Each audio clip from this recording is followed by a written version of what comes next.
अभी मेरे ऊपर गोली चली, आपको पता नहीं चला? पता कहां चलाई गोली उन्होंने? मैं उनसे कहूंगा अगली बार गोली सीने पे चलाना। पीठ नहीं दिखाने वालों में से हूं मैं, सीने पे खाऊंगा तुम्हारी गोली। लेकिन मैं आपसे पूछना चाहता हूं, क्यों मारना चाहते हैं वो लोग मुझे? क्या मैंने उनकी कोई जमीन दबाई? क्या मैंने उनके किसी घर पे कब्जा किया? क्या मेरा उनसे कोई झगड़ा है? उनको ये लगता है कि अगर ये खड़ा हो गया तो ये खड़े हो जाएंगे, बस ये लड़ाई है उनकी मेरी। और अगर आप खड़े हो गए तो वो जाति के आधार पर गाली किसको देंगे? वो किसी गरीब की बच्ची को अपमानित कैसे कर पाएंगे अगर आप खड़े हो गए? वो किसी किसान कमेरे की खून से होली जैसे कल खेली गई इंदल के खून से वो कैसे खेलेंगे? ये लड़ाई है बस। अगर मेरी लड़ाई होती तो वो मेरे पास बहुत आते हैं बैग भर भर के, मुझसे लेके रुक जाओ। चंद्रशेखर आजाद है, आजाद था और आजाद रहेगा। और जब तक आखिरी सांस है, जब तक आखिरी सांस है, चाहे आप आज साथ खड़े हो जाओ या कल होना, जब तक आखिरी सांस है आपके लिए लड़ता रहूंगा। कोई गोली मेरा रास्ता नहीं रोक सकती, इस बात को याद रखना। मैं तो आपसे कहना चाहता हूं, देखो सूरज ढल रहा है, एक सूरज ढल गया और एक सूरज उग रहा है। तय करो किसके साथ खड़े होना है, तुम ये तय कर लो। देखो, ढलता सूरज अंधेरा देगा और उगता सूरज क्या देगा? उगता सूरज। मैं तो मेरा बस चलता तो मैं चुनाव चिन्ह भी उगता सूरज मांगता, मगर मेरी वहां चलती कम है, समझ रहे हो? देखो, नॉमिनेशन शुरू होने के आखिरी दिन सिंबल दिया, आखिरी दिन सिंबल दिया। वहां बैठे ताकतवर लोग ऐसा मजाक उड़ाते हैं तुम्हारे भाई का। आखिरी दिन सिंबल दिया, रोक के रखा सिंबल, कई जगह सिंबल दूसरे लोगों को दे दिया, कई पर्चे खारिज कर दिए। घबरा नहीं रहे, क्योंकि ये जानते हैं कि ये आसानी से रास्ता नहीं देंगे। क्या कभी अमीर जगत आसानी से अपनी जेब से कुछ निकालता है क्या? तो इसलिए कह रहा हूं, आपसे आखिरी बार पूछना चाहता हूं, हो सकता है आपके बीच ना आ पाऊं, और ये भी नहीं पता अगर एक विधायक सभा करता कितनी फोर्स लगी होती है, आप यहां बताओ।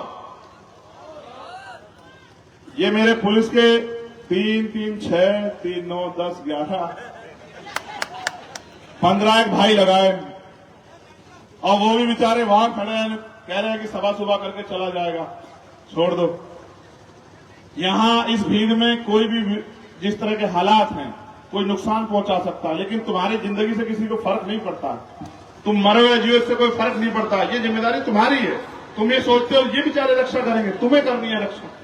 अगर तुम चाहते हो चंद्रशेखर आजाद जिए तो अपने आप बनो सिपाही, अपने आप लो ये बागडोर हाथ में संभालो।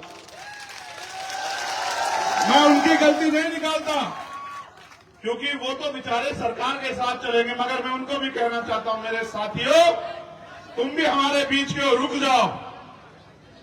इधर जब हमारे विधायक जीत के आएंगे और हमारे जरिए सरकार बनेगी, उस दिन मैं तुमसे बात करूंगा, याद रखो, चिंता मत करो, समय बदलेगा। ऐसा थोड़ा है कि लोकतंत्र में हमेशा कमजोर रहेंगे हम लोग। कमजोर रहोगे, ये लोकतंत्र है, कमजोर नहीं रहेंगे। जिस दिन ये ताकत, ये कमजोर अपनी ताकत समझ गए और इकट्ठे हो गए, जैसे एकता आज यहां दिख रही है, अगर इन्होंने गांव में बना ली और ये किसी के बहकावे में नहीं आए, किसी के पैसों के लालच में नहीं पड़े, और इन्होंने स्वाभिमान सम्मान की लड़ाई लड़ी, तो मैं इसी बार दिखाऊंगा कि जो अधिकारी कर्मचारी आपको आंख दिखाते हैं, वो आपके घरों पे आके सैल्यूट मारेंगे। तुम लोगों को मेरी बात को याद रखना। जिन अधिकारी कर्मचारियों के दफ्तरों में तुम लोग घंटे खड़े रहते हो, वो तुम्हारे दरवाजे में घंटे खड़े रहेंगे कि सर बताइए क्या काम है। अभी क्या लोकतंत्र की शक्ति नहीं समझते हम समझते हैं, हम सब समझते हैं, मगर हम ये भी समझते हैं इस अपमान को सह के हम लोग घबराते नहीं, इस अपमान को सह के हम लोग ताकत बनाते हैं। और क्योंकि अभी हमें बाबा साहब अम्बेडकर के स्टैच्यू में माल्यार्पण करने जाना है, मैं आपसे भी कहूंगा, और मैं पहले आपसे कहूंगा, अनुशासन में चलना। तुम्हारे बीच में कोई नहीं आएगा तुम्हारी मदद करने, तुम्हें खुद बनना है सिपाही। अगर मुझसे प्यार करते हो तो अनुशासन में चलना। मैं इनसे नहीं कहूंगा कुछ भी, और मैं उम्मीद करूंगा मैं इनसे कि बेचारे कुछ करें, इनको तो कह के भेजा गया वो क्या करना है। और मैं आपसे भी आग्रह करूंगा बहुत अनुशासन में चलना, और जब रैली खत्म हो जाए, माल्यार्पण हो जाए, तो अनुशासन में जाना। आखिरी बात, अपने नौजवान भाइयों से मोटरसाइकिल लहरा के मत चलाया करो, आराम से चलाया करो, तुम्हारी जिंदगी कीमती है। चलो एक नारा मेरे साथ जोरदार तरीके से लगाओ, सारी पार्टी देख ली, अपनी बार देख ली।